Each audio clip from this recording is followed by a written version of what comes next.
Hizb ut তৌহিদের ইমাম আল্লাহর মনোনীত কিনা এই ভিডিওটা দেখুন। অনেকেই বলে আপনাদের ইমাম দাবি করে তিনি আল্লাহর মনোনীত, তা তিনি কিভাবে মনোনীত হয়েছেন আর তার প্রতি কি আল্লাহ ওহী নাজিল করেছেন?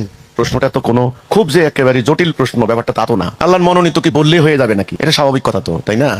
এটার একটা মানে সাইন দেখাইতে হবে না, সনদ লাগবে না একটা আল্লাহর মনোনীত? যেমন ধরেন একজন অ্যাম্বাসেডর এসে বললো আমি ওই রাষ্ট্রের মনোনীত অ্যাম্বাসেডর, এটা বললে হবে নাকি? এটা সনদ লাগবে না? তো হিজবুত তৌহিদ আল্লাহর মনোনীত, এটা তো আমরা এমনি এমনি বলি নাই, এটা তো মানে দাবি করলে হবে না। যেমন হিজবুত তৌহিদের ইমাম আল্লাহর মনোনীত ইমাম, এটা কিভাবে?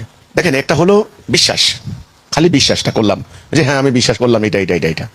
একটা হলো জ্ঞান, প্রজ্ঞা, যুক্তি, পর্যবেক্ষণ, নলেজ, সমগ্র কিছু মিলিয়ে কিন্তু আপনি সিদ্ধান্ত নেবেন কোনটা আল্লাহর মনোনীত, কোনটা আল্লাহর মনোনীত না। আচ্ছা, প্রথম কথা হলো এই যে আমরা যে বললাম আল্লাহর মনোনীত কিনা, ওনার কাছে ওহী আসে কিনা বললেন না? আচ্ছা দেখেন, ওহী কিন্তু প্রকারভেদ আছে, আমাদের আলেমরাও জানে। ওই যে সালাতের মধ্যে পাঠযোগ্য কোরআন, এটা একটা ওহী। এটা হচ্ছে নবুয়তের ওহী, আল্লাহ রসুলকে নবুয়ত দিলেন, এটা ওহী, এটা আর কারো কাছে আসে নাই। কিন্তু রসুল্লাহর হাদিস, রসুল যে কথাগুলি বলছেন, এটাও কিন্তু অনেকে বলছেন গায়রে মাতলু, এটা তেলাওয়াতযোগ্য নয়, কিন্তু ওহী ওরা বলে।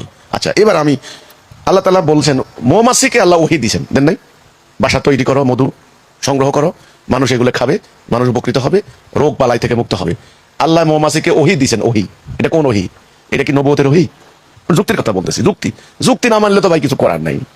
রাসূলুল্লাহ মক্কা থেকে মদিনা আসলেন, উট নিয়ে টানাটানি করতেছে সবাই।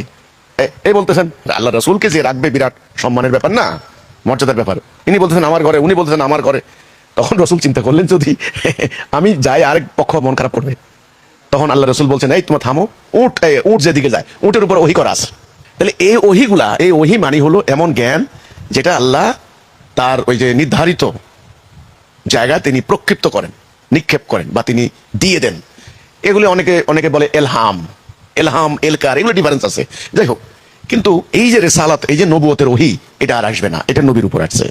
আমি একটা আয়াত বলি, আল্লাহ তাআলা বলেছেন হুয়াল্লাযী আনজালা সাকিনাতা ফী কুলুবিল মুমিনিন, তিনি মুমিনদেরকে, মুমিনদের কলবে সাকিনা নাজেল করেন। এই যে নাজেল, আমরা জানি কোরআনে আয়াত নাজেল হয়, তাই না?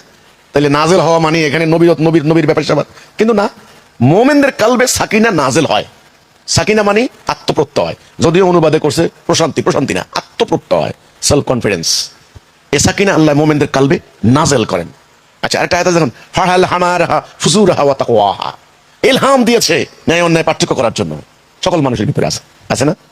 তাহলে আপনি বলেন যে ইলহাম আর এই যেগুলো বললাম, এগুলি আল্লাহ মুমিনদের কলবে নাজেল করতে পারেন। আচ্ছা, এখন কথা হলো তারা বলে যে তোমাদের ইমাম আল্লাহর মনোনীত কিভাবে? আল্লাহর মনোনীত কিন্তু আমরা এমনি